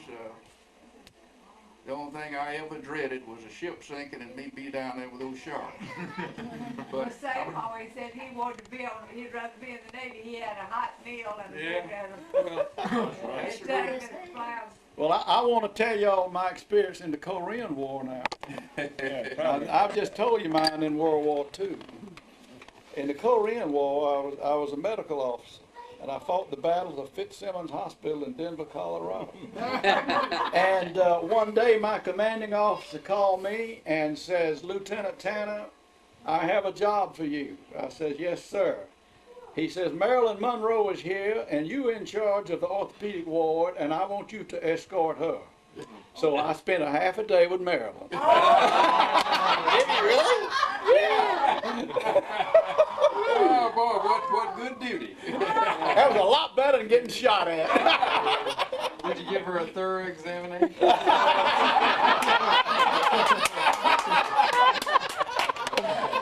I don't think he'll answer that question in the present company. You can take the Actually, we've already noted that his memory's been a little shaky on some of this already. So you left the Air Force and then went into the Army? No, well, you see, I was in the Army in World War II. It was the Army Air Force. There was no such thing as an Air Force. No such thing. We didn't have an Air Force. The Air Force came in there. There was no Air Force in the Civil War either. They had balloons, hot air balloons. They did have a Navy submarine, though. Yeah, there was a submarine service. When did you go into medical school? 1946. The day after So he got married, right? You were a captain in the Air Force, though, right? No, I never got beyond first lieutenant. All my records were destroyed in northern Africa. He was my commanding officer. Went over a captain, although he was a West Point graduate, he came back a captain. No one in my outfit ever got promoted. Is that right? And after Gene got home, one day, a trunk was delivered to on East Church Street. Lieutenant David E. Tanner, deceased. Oh, really? Isn't that something? Yeah, that's what happened. Was it your stuff? Yeah.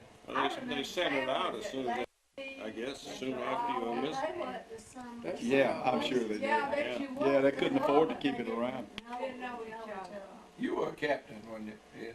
I was captain when I got out. I was first lieutenant. Sam was on the I was APA, first lieutenant, and I was but I for got a short captain while on when I AKA. retired. The difference is the APA, the P stands for personnel, and the K stands for cargo. So what we handle is heavy artillery and tanks. Let me go back to. Liz, do you know any Uncle Sam stories? Did he tell you any stories? He never would talk, Daddy would never talk about it. Yeah. That, but they said, you said he started opening up a little bit. Well, I want to talk about that. It was hard for me to ever talk. Catherine and I have been married, it was about 50 years before I ever talked Daddy about would never talk because about it. every time I'd talk about it, I'd break down. Yeah. Oh, yeah. And what got me to talking about it, Gaynor Jr., Brian, came to Savannah one day because an old outfit of his was meeting in Savannah. Gaynor was an officer in the Navy. And they got together every year or every 5 years or something, or whatever. And Gaynor invited me down to his old Navy buddies. And I didn't know he was going to ask me to get up and say anything. But anyway, he got up, you know, these guys were repeating, they were telling about their trials. Now Gaynor, our first cousin, as I said, was an officer in the Navy. One of these kamikaze things flew into their ship and sank it. And Gaynor was floating around out there with a lot of these other folks in shark-infested waters somewhere in the Pacific for 3 or 4 hours before he was rescued. And at this convention, they got to telling about all this and all these people who got killed and, you know, these things coming into, you know, and it was, you know, it was heartbreaking, the things that they told.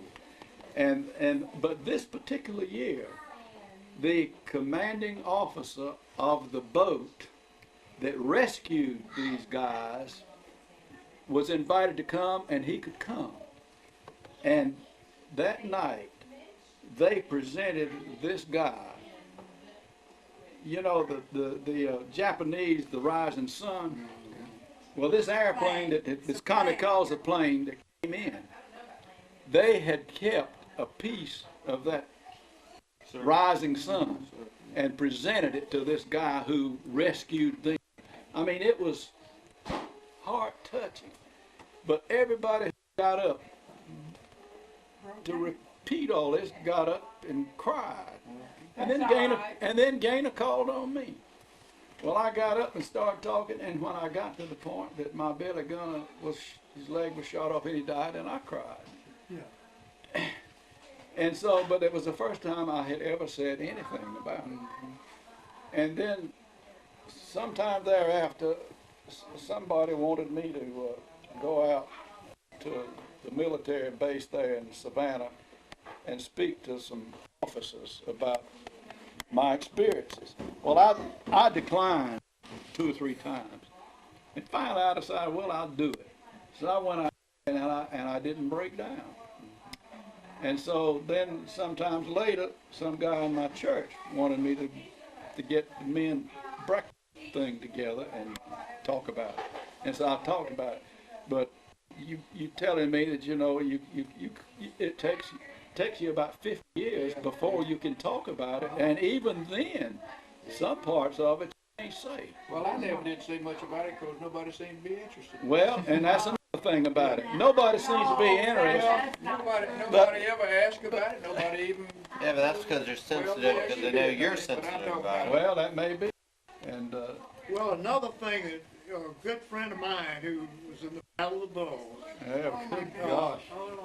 he said that when talking with him, he went to Clemson. He said that why he would never want to talk about it is every time somebody would ask him something, he would remember instances That's right. that occurred when he was in a position where if he had just moved, he might have been able to save the life of the guy next to him who got killed. And he would have that complex. And he didn't want to talk about it. He'd just break him up. And I'm sure you had... You know, my gunner, you know... Yeah, this thing... You know, Captain I was the country captain of that star. plane. It's, Yeah. I'm Your responsible. responsibility, yeah. Alton Reeves, the guy we all grew up with, was taken prisoner. He was also shot down. And he was in prison for like one of those god-awful places. And when he came home, I thought it was like a cadaver. I've never seen. And he would not talk about it. No, you won't. Until about 4 or 5 years ago, another friend of ours who was in the 8th Air Force, and they were in the Kiwanis or something together. And they said to ask Alton to give a talk. And he did, and that was the first time he had ever. But some of the stuff that I went through, I was just a kid out of high school, was exciting. I mean, I remember when the battleships lined up bombarding Leyte to go back into the Philippines. That was the most beautiful sight I ever saw. There was about 14 battleships lined up, and you could see it was right before daylight. And those old big 16-inch guns, when they would fire, An 8mm you tape. could see the projectiles flying through the air, and you could see the big breech of the gun recoil for about, looked like 4 or 5 feet. And it would, one would fire on the stern down here and one on the bow up yonder. And it was just a constant thing, backward and forth for about 2 hours. Yeah. And then the cruisers would move in at a little shorter range, and the same thing went on there for about 6 hours. And then we moved up with our little rockets, and the only way we could aim a rocket was with the ship. They were fixed. Yeah. And That's awful. Yeah, and it didn't have a 1,300-yard range, so if you were going to get into the beach, you had to just about go to the beach. If there's anything left on there that could shoot, you were within their range. But luckily enough, they had annihilated everything that was Leyte when we went in. But that part of it was, I can just see it right now. And it didn't bother me one bit because it was exciting. Yeah. Now when you get into a sea battle, and of course we weren't big enough to get into a sea battle, but we picked up survivors after the Philippine sea battle. Yeah. And we did a lot of it at night, and we had spotlights out there just putting ourselves right out into it. Here I am. That's the only way we could get to survivors. And we picked them up off of rafts that they'd been floating on maybe for 6 or 8 hours. Yeah. Some of them were shredded, the soldiers, the people that, Navy ships. Some of them were still in good shape. Some of them had been pulled off the raft by sharks. I remember one time, one group, the life raft was overloaded, and they would alternate. So they told us, they would alternate positions. One would hang down off the life raft for say 2 hours, and then he would get back up on the life raft. Another one, they just alternate. And they told us stories about sharks, grabbing them by the legs, just pull them completely, they just disappear. Well, that kind of thing, I didn't see firsthand. It was awful. But for some reason or other, it didn't affect me like it did a lot of people who was in the Vietnam War, for example. I don't know why, but it just didn't. I was not responsible, I guess, for one thing. That's the difference. Yeah. You were. boys know now why Tom Brokaw said, this is the greatest generation. Have any of you read I've Flags got of Our something Father? else. Yeah. The what? The Flags of Our Father. No. That's James Bratt's, one of the guys that raised the flag on Iwo Jima. Oh, yeah, I've His read son, and the Yeah. things he found out about his father, Because he never told them. he never told anything.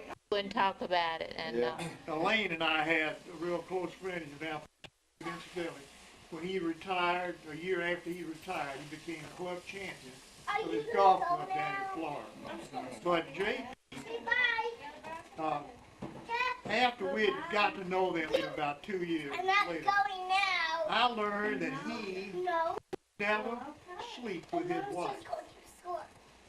And the reason he wouldn't go to sleep with his wife was that he was in the army and he fought in the Philippines.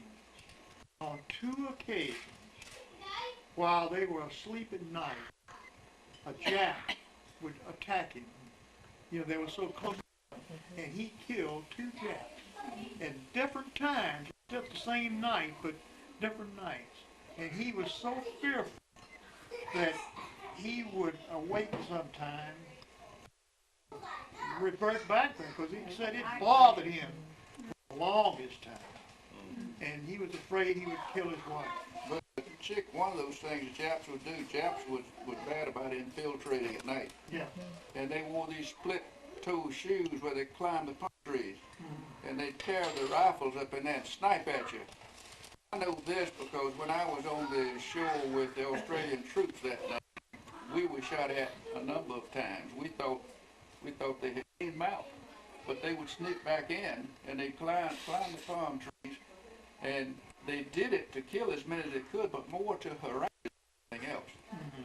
And that's probably what happened to him in the Philippines. Well, he said these guys were actually falling on the ground. Well, yeah, trying to get back in there where they could do damage. I knew a nurse who was on battalion, and she died right after she came back. But it was awful for her. Yeah. Yeah, that's what the snipers would. They were kind of like the kamikazes. Give their life to the emperor just to kill one. Yeah, they get up in that tree, they know they're never coming out. That's right. They had no idea that they'd ever go back to that group again. And those kamikazes were the same thing. They were trained to fly that plane as accurately as they could and hit the biggest ship they could find. Well, when we were flying formation in some of our bombing, Goring had what he called the yellow noses. They had these airplanes, the whole cowling of the engine was yellow. And their was to dive straight into you. And I encountered those twice on a mission. And they'd hit airplanes. They'd shot in you. They just never hit me. But one did come close to me, but he hit the plane right beside me, but he didn't hit me. Did you know on those That just frightens you to death when you see them. They just come right straight at you. And the noses were yellow, and you knew that they weren't going to change. They were going to come right into you. Do you know that they started to bolt the cockpits down on those kamikaze pilots? They only had enough fuel to go one way. Yeah, right. But they didn't want them to bail out either, so. They didn't have any parachutes, and they dropped the wheels off the plane when it took off. It was a what we would call a sin if one of them came back. Right. But he was going on a mission for the emperor. The emperor was their god, and if he sent them on a mission, they were to do what they were supposed to do. I don't see how Hirohito lives with himself. I don't either. By the way, Catherine and I had one night with the present emperor of Japan. I went to Tokyo in some year or other and to a medical convention, World Cancer Society. And this little guy was a prince then, but it was his duty to entertain the medical profession over there. And so we had the most formal dinner that we have ever had. And this guy is now the emperor since his father, since Hirohito died. This guy is now the emperor. But anyway, they had one waiter for every 2 people. And they would all click the heels and, to do this and do that. But there's just 2 Did you eat the fish eyes? I'll tell you, when they put those fish eggs, I put them in my mouth and they all stuck to the roof of my mouth. I had to get my napkin and I couldn't eat those things, raw fish eggs. Is that the same thing as caviar? I did not. No, These were little red balls. That wasn't caviar. the ladies, were any of y'all involved in the war effort back at home or working? I was a cadet nurse. You were cadet? So cute in my uniform. Well, my daughter Gina Kay was in the American Red Cross during the Vietnam War. My son-in-law was in the Vietnam War.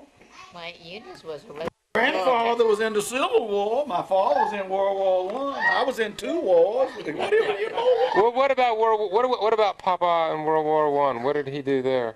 Was he a foot soldier? He never told me what he did, but the best I can understand, he was in the quartermaster, wasn't he? I never know what that. He never really told us anything, but he was stationed in France. I know that. It was either in the cavalry or the quartermaster. I don't know which. Never told me. What are you videoing? The folks? Did he bring his horse home? No, he didn't bring a horse. You know, you said earlier that y'all hadn't talked a lot about the stories because you didn't think people were that interested.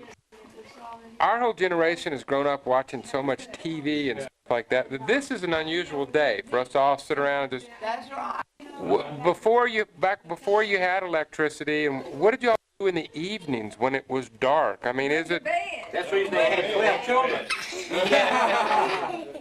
What was it? But you also knew the stories of your of the family and stuff like that. Wasn't that a lot more common? It was more time to talk instead of being talked to by the TV.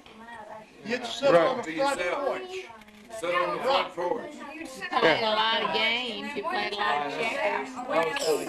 But we played had like games with one another. Right. we There's had a lot more. kerosene lamps. And we had some. You're being silly. And on Sunday afternoon, they would usually, you'd get your ice cream churned, and you'd churn ice cream, and then people would walk by in front, visiting on Sunday afternoon. You'd invite them up on the porch and feed them ice cream. That was a standard. That's how we had front porches. And at church, you'd ask people to come home with you and have a meal. Right. Always fried chicken. Right. Right. You wrote. At our house it was. And you wrote a lot of letters in those days too, didn't you? Yeah. Didn't have any emails. How often would you handwrite a letter to somebody? Mama, for instance, wrote all the time. Yeah, you write every day. Every day you were writing somebody, and you could write a letter, and your handwriting was good. So we can't even do that anymore. I noticed that in the journal of Mom and Daddy, says how pretty some of the people's handwriting was. We can't do that. Unfortunately, Uncle George lost a letter that was written during the Civil War from great-great-grandfather Bailey, I think it was. And it started off somewhere in Richmond, or near Richmond. And it was in the most beautiful Spencerian handwriting. Very well, very eloquent. And I was the education that he had. He wrote this letter, and his wife, I think, was named Elizabeth, but he called her Liddy. And he said, in the letter, he said to, she was the only girl apparently, and he had these